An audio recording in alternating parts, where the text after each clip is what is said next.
if you go to parliament, legislative parliament, we're talking about this guy over here.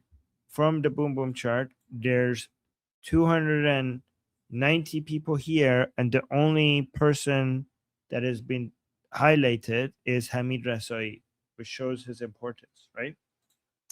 So let's see what he said and what does he mean by no, because this is a Quranic reference. Okay, so he posted this on his Telegram channel to yes, about Quranic scripture. He referred to verse 46 of Surah Hud. In this verse, God addresses the Prophet Noah, stating that his son is not considered part of his family. Ahlul Bayt, his Ahlul, yeah, due to his unrighteous conduct. Raisi emphasized that in Quranic logic, true belonging to a family is defined by faith and righteous deed, not merely by bloodlines or outward lineage. He concluded that outward familiar bonds cannot replace proper conduct and adherence to the truth, and he warned against judging or making demands without complete awareness. So who was he? Why did he post this? And who was his targeted audience, right? So it's interesting because there's even among the pro-regime Iranians, there has been debate about this, but different interpretations for why he posted about Noah's son. It seems like a threat. Oh my God. Sadak, oh my God. Sadako, are you here? Sadako, are you here? Let me know in the chat if you're here. I'm going to wait for Ali to come back because this is big now that I'm looking into it. Oh, the plot thickens. This is a big news. Yes, you're here. Thank you so much for bringing this to our attention. Guys, in the chat, based on what I read, based on the Quranic verse that he referred to, Noah denouncing his son, saying, my son is not really my son, based on because of his conduct, because of his behavior. What do you think he's referring to? Omid, yes, it is good news. Anybody can guess what is he trying to do? What is he? Ali, come back up. Let me bring Ali. Ali, Sadako just gave us a major important evidence of something big that is happening. Okay. So nobody has guessed it yet. Oh, people guessed it. Too late. Well, I didn't look at the live chat yet. Okay, so let me tell me, who do you think? What is so? You know Hamid Rasai. We have shown him on the Boom Boom chart multiple times, right? What do you say? This guy over here. He's from the Paidari camp. This guy over here. He's a member of parliament. He's one of the most aggressive. When you see videos from the parliament, he's like he tries to virtue signal by showing that he's very aggressive, right? Okay. And he posted recently on his Telegram, and this has become very controversial. We should be talking about this. Holy shit. What do you say? He posted verse 46 of the Surah Hud of the Quran, where Noah is stating that his son is not considered part of his family due to his unrighteous conduct. Rasai emphasized that in Quranic logic, true belongings to a family is defined by faith and righteous deed, not merely by bloodlines or outward lineage. He concluded that outward familial bonds cannot replace proper conduct and adherence to the truth, and he warned against judging or making demands without complete awareness. How Shia of him. Oh, yeah. Wow. So what do you think is happening? Take that and then take Sabati's comment. Yeah, another person from this Paidari camp. The Paidari guy, the Paidari camp is very much trying to tell people you don't have to follow Mujtaba Khamenei. Like, you don't have to think of him as our leader. There could be other leaders, guys. Some other people can come in and be the supreme commander or something like that, you know? Maybe like Vahidi, guys. Who So knows? let's tell people, let's spell it out to people. He's saying Mujtaba is not his father's son. You know, stop acting like stop putting Mujtaba in the position of his father just because he's his son. This is a challenge to Mujtaba Khamenei's supreme leadership from the Paidari camp, which is evidence that I was right all this time when I told you the Paidari camp has never seen the Khameneis as legitimate. These people are against the supreme leadership of the Khameneis, and in fact, it's Mir Bagheri that they consider the main supreme to be their main supreme leader, the spiritual, the supreme, not the supreme leader, the spiritual leader that they want to follow. This also explains Sabati's comments regarding that. Oh, we're a democracy. Like, what he was saying is that we don't have to wait for Mujtaba to tell us what to do. Guys, this is the Paidari camp's ultimate goal has always been to move away from the Khamenei house and bring somebody that is more religious than Khamenei's. Because remember, from their perspective, Khamenei's are too moderate. They're too liberal. They're too much invested in democracy, and they're too weak against the Americans and Israelis. Two things. When Sabati's saying we're a democracy, okay, the most democratically elected okay, person in Iran is Pezeshkian, right? What? Isn't Pezeshkian what he's like? He's when we're talking about like a democratic, like just technically. I know that's not what exactly what Sabati's talking about, but Yeah. isn't Yeah. Pezeshkian? So Pezeshkian is what? Pezeshkian's like the most democratically elected person, right? As the president. No. Pezeshkian has been pre-selected before the elections to be the No, president. but like quote unquote. Okay, quote unquote. Yes. Okay. Yeah. So he's supposed to be the okay. So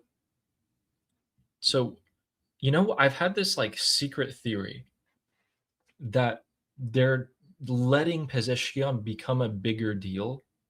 They're letting him get a bit more gravity around him so that they can not only just pin things on him like if things go wrong, but they can also pin things on him if it goes right. And then someone else can, like Vahidi, has Pezeshkian under his thumb and is like more of like a, you know, controlling behind the scenes. Like they're gonna use Pezeshkian more than no, you don't think so? No. Right now is saying Pezeshkian is doing good. No, not right now. Far future. If things go, yeah. And then the second thing was Armin. You know what? No. Maybe you're right. Maybe actually, now that I think about it, one thing they could do if Pezeshkian is a good puppet, it's a good little puppet. At some point, if you are a puppet of IRGC, for example, and you need to have an excuse for why you could get Pezeshkian to tell you to do this, say the things you want to say, and then as IRGC, instead of saying "listen to me," you say "listen to Pezeshkian." He represents the people because he has the votes. Yeah. Okay, yeah, no, exactly. That makes sense. So that's what I mean, but not right now. I mean, he's very useful as being the thing that you can pin on people, but then he's toxic. After this, you also want to keep him alive, and you actually want him to get a bit more. Like any fame is good fame, even like bad publicity is good fame. Is a good thing. So give him a bit more gravity, so people keep hearing his name and stuff. But anyway, also Armin, whoever defends, like this guy's coming out and saying, oh, you know, Mujtaba is not like Ali Khamenei's son. Just he's not like him. There can be someone else.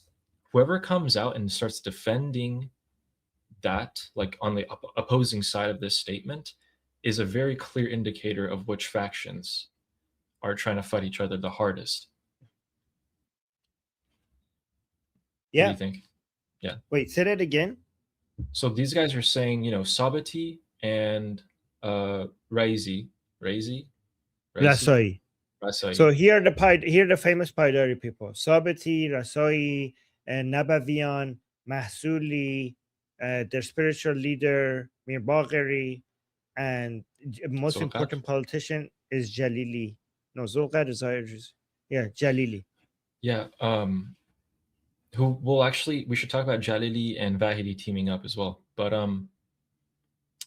Wait, whoever when did that comes happen? out, I didn't see that. I'll bring up a statement by Iran, by a statement. I think it was like the Telegraph that was talking about it. So whoever comes out opposing the Paidar camp right now is going to be like the faction that's like, okay, we're strong enough to oppose them, right? So that's like the two major factions that are going to be fighting each other. So we should be, I'm just saying, we should be on the lookout for who's going to be trying to like defend the other side of this claim. Oh yeah. So wait, you're saying? Sorry, I lost you again. You're saying whoever is fighting. I don't understand what you're saying. Can you explain it again? Yeah. You know why I didn't? But you know why I didn't understand what you're saying? Because I was so shocked about this news that you gave me regarding Vahidi and Jalili. So I completely was thinking about that. So one more again, third time. So say that whoever's making this point, which is Sabati, which is this guy who's just said this statement about Mujtaba and Khamenei. Whoever comes out and opposes their point on the other side, we got to be watching out to see who's going to come out and say those things like that, and see what camp they belong to. Oh, because they're the ones in charge. Because the Paidari camp is probably challenging the people who are mostly in charge. So whoever is offended and resisting to that are the people who are actually in charge. Yes, and we'll find out the other faction. We know the Paidaris, then we'll find out the second faction. Oh my, yeah, okay, that's pretty good. But I didn't fit. But before we go there, I didn't finish talking about Sadato. Okay. Oh yeah. Because guys, this is not just a guess. Look at this coincidence. Okay, because you might think like, maybe it's a stretch to suggest that a member of parliament in the Islamic Republic is challenging Mujtaba's authority. Look at this. The post was widely interpreted by politicians as a thinly veiled direct attack on Mujtaba Khamenei, the son of Iran's Supreme Leader Ali Khamenei. Look at this. The timing was the biggest giveaway. Rasai published this text just hours after a message attributed to Mujtaba Khamenei began circulating. Mujtaba's message had praised Parliament Speaker Muhammad Bagher Ghalibaf for his management and stressed the importance of maintaining national unity and avoiding political disputes. So, guys, the greatest critics of Ghalibaf have been the Paidari camp, because they consider the Ghalibaf camp to be too flexible and betraying the country for even talking to the Americans. So, given that was the position of Paidari camp, as soon as the message came from Mujtaba Khamenei praising Ghalibaf and saying, stay united, stop fighting with each other, this Rasoi guy came and said, Noah's son, it was not really Noah's son, was he? And just because your father's son, that doesn't mean that we should respect you, basically. That's what he said. So it's a pretty obvious direct attack on Mujtaba Khamenei. And to Sarah's comment here, because I want to respond to this, Sarah is saying, if they are attacking him, he's probably alive then. No, I don't think they know. Okay. I don't think Rasai has any fucking clue if Mujtaba is alive or not, right? He doesn't have the security clearance to know that. Guys, it's not just that we don't know. Most people within the Islamic Republic don't know. Like they haven't, it's not like they have been, if this information was shared with them, it would have been leaked by now, right? So none of these people know, but it doesn't matter to him because statements are being made on behalf of Mushtaba and he doesn't like it, so he's criticizing it. Also, Mushtaba's people were asking, father-in-law doesn't even know if he's alive. yeah, guys, people, Mushtaba's family have no fucking clue if this man is alive or not. And also, people in the chat were asking me, "Who's this Mir Bagheri guy?" You guys know Mir Bagheri. We showed it. We showed the guy to. This is the spiritual leader of the Paidari camp, Mahdi Mir Bagheri. Okay, this is the guy that they respect more than Ali Khamenei and Mushtaba Khamenei, and it's a spiritual leader. Okay, this is the extra Durka. This is like, guys, the Khamenei family looks at this and says, like, holy shit, this guy is Durka. Okay. Like, they're like, oh my God. So this guy, the people within this camp, they think that the Islamic Republic is satanic and un-Islamic because it has the word republic in it. Right? They think that the Islamic Republic is un-Islamic because they have elections, and even if it's fake elections, it's still election. It's a challenge to God's authority to even suggest that laws come from the people. Laws don't come from the people. Laws come from God. Laws come from Allah. These people think the Islamic Republic is un-Islamic because it has a parliament, which is a Western concept. It has a president, which is a Western concept. It has 3 branches of government that came from Western Europe. 3 branches of government did not come from Islam. It came from Western Europe. None of this is Islamic, right? These people think the Islamic Republic is un-Islamic because it even has the internet.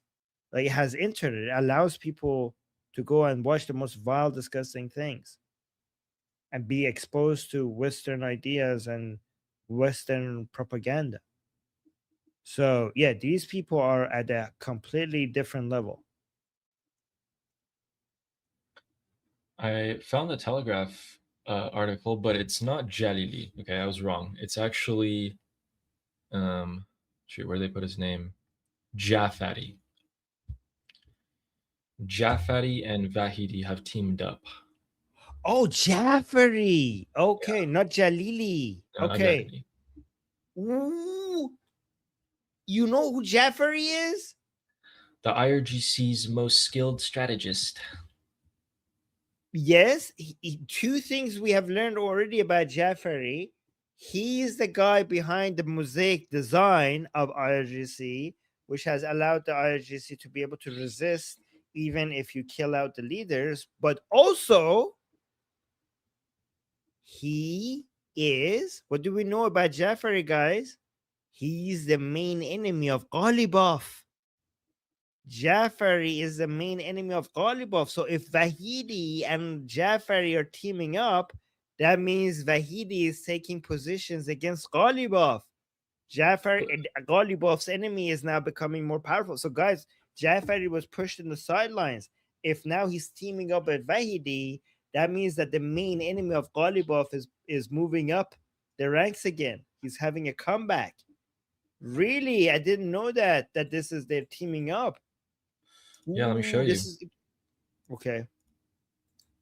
Okay, look, so they even talk about Ghalibaf in this. Okay, so let's see here.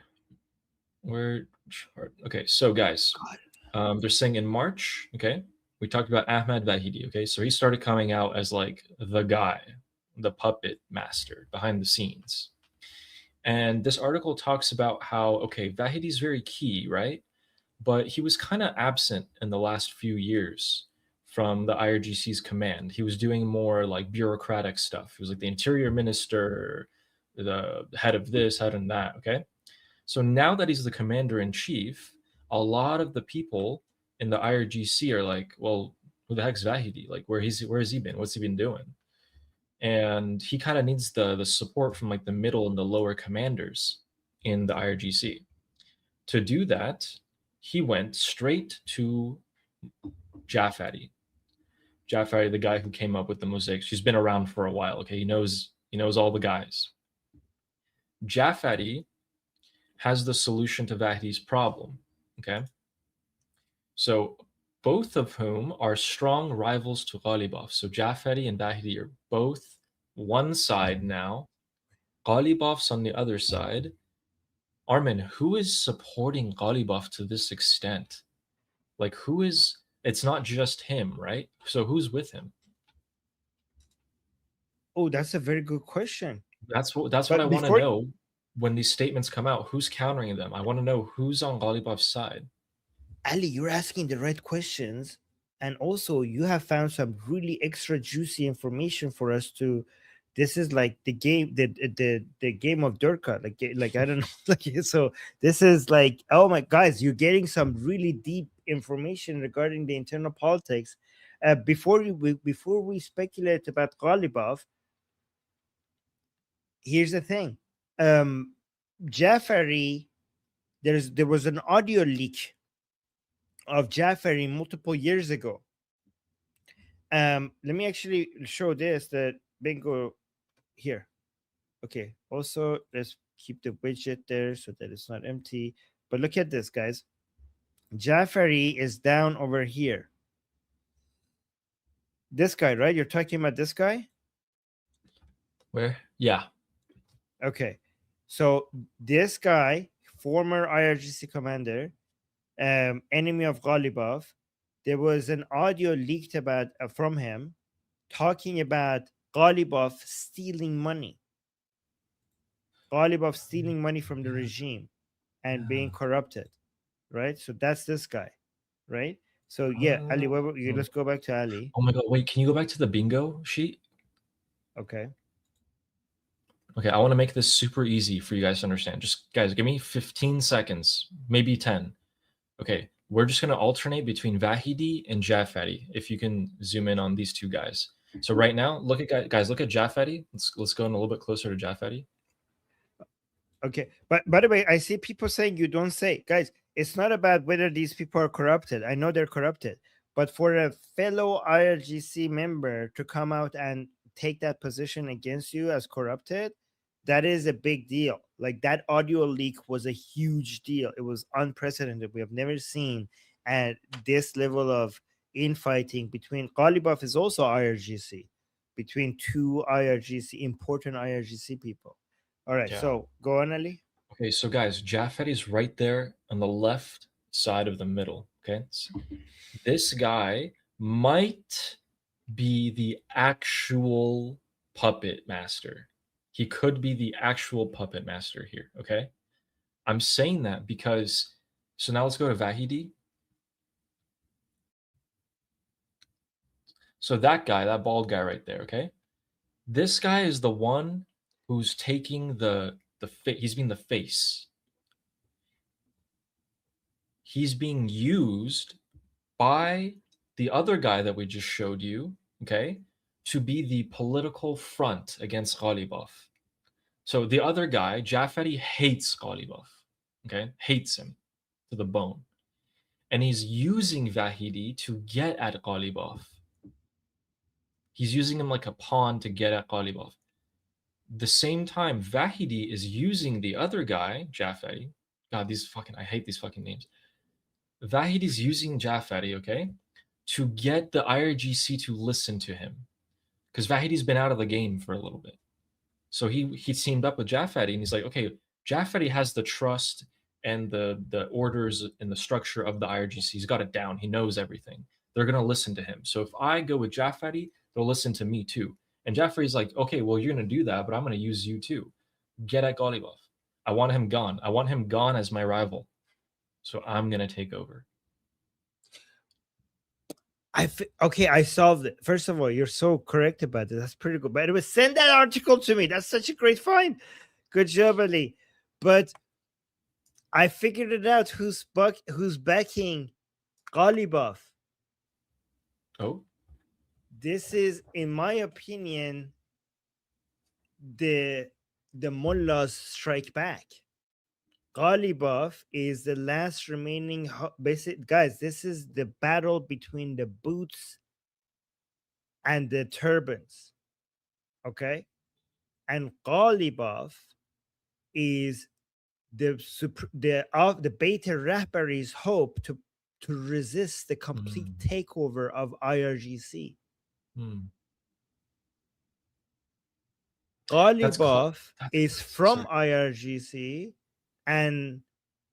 but because he is challenging the authority of other people in the IRGC, he's basically trying to tell the Beta Rappery maybe that you're my own, like I'm your only hope.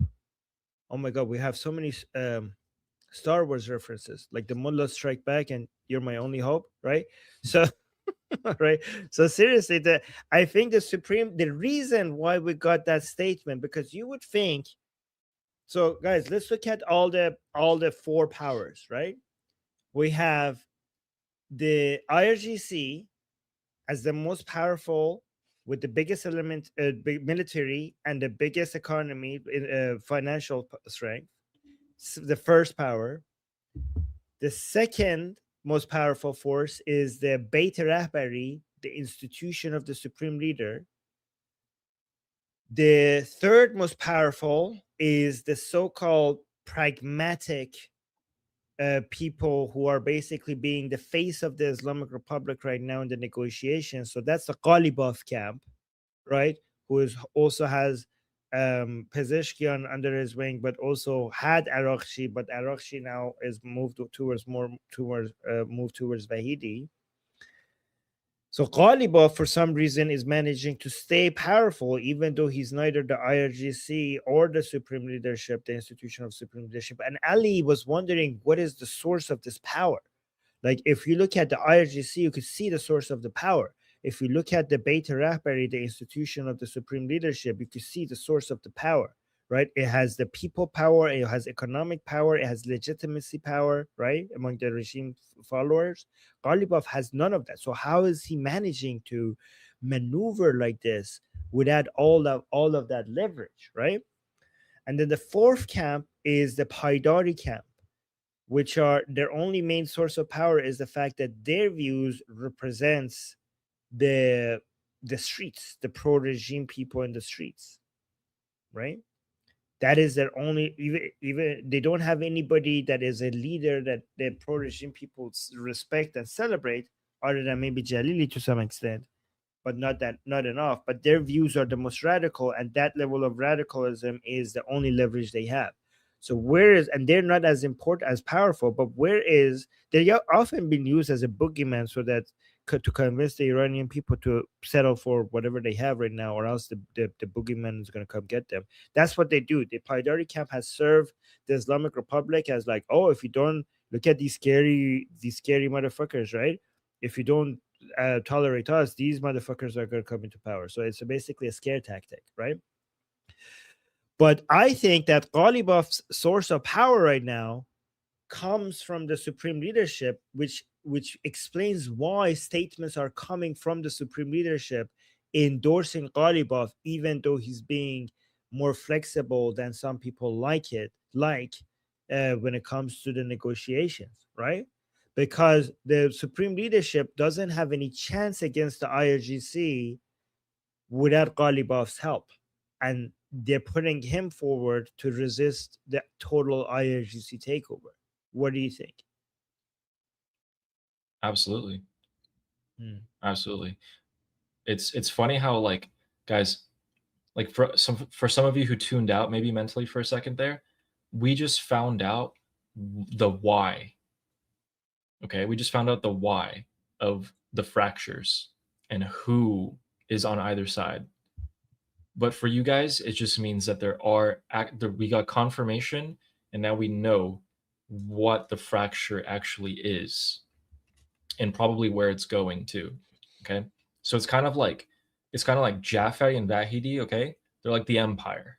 All right, they're like Darth Sidious. Like Jaffa is like Darth Sidious. Okay, he's Emperor Palpatine, and then Vahidi's like Darth Vader. And then Ghalibaf and like his side, okay, they're like the First Order. They're like the remnants of the Empire. Okay, they're gonna fight each other and stuff like that. So They all get their power from the dark side, and they're all going to be destroyed. I think we all know who Luke Skywalker is in this story. And someone said Mythic Minx had a really fun comment.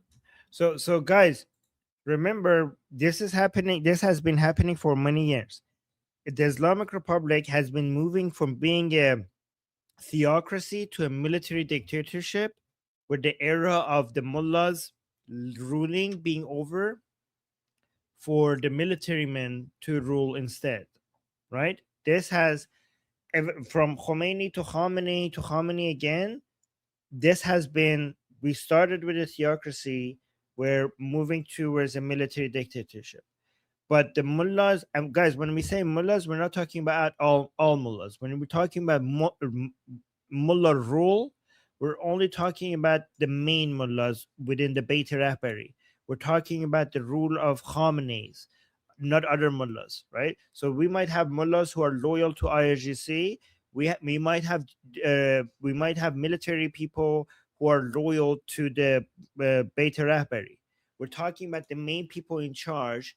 We're talking about the head mullahs, not all mullahs, right? So this is when we say we're moving from a theocracy to a military dictatorship, we're talking about the rule of the Khamenei family, that being challenged and weakened, and the IRGC, the main IRGC leaders, which basically means Vahidi, Zolqadr, Musavi, and now Jafari, and maybe Najat, Abdullahi. We're talking about these people, right?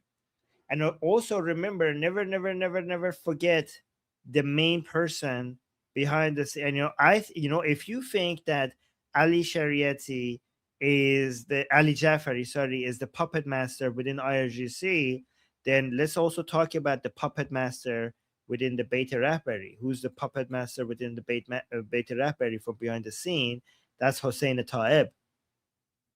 Hossein Taib is a puppet master. So guys, within the IRGC, Ali thinks that Vahidi is not the main guy. Ali Jafari is the main guy, the puppet master. So within the office of the supreme leadership, I'm guessing that it's not Mushtaba Khamenei who's the main guy, is basically Hossein Taib who's the main guy. So if the CIA is watching, put that on a list. Yes. Right. Yeah. Okay. Mythic Minx was a really funny comment. So Matt Andy's Jar Jar Binks. Yeah, pretty much.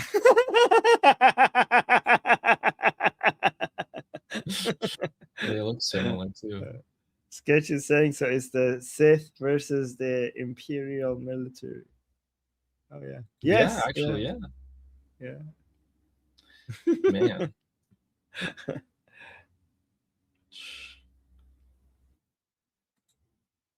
I hope we're not the first ones who figure that out.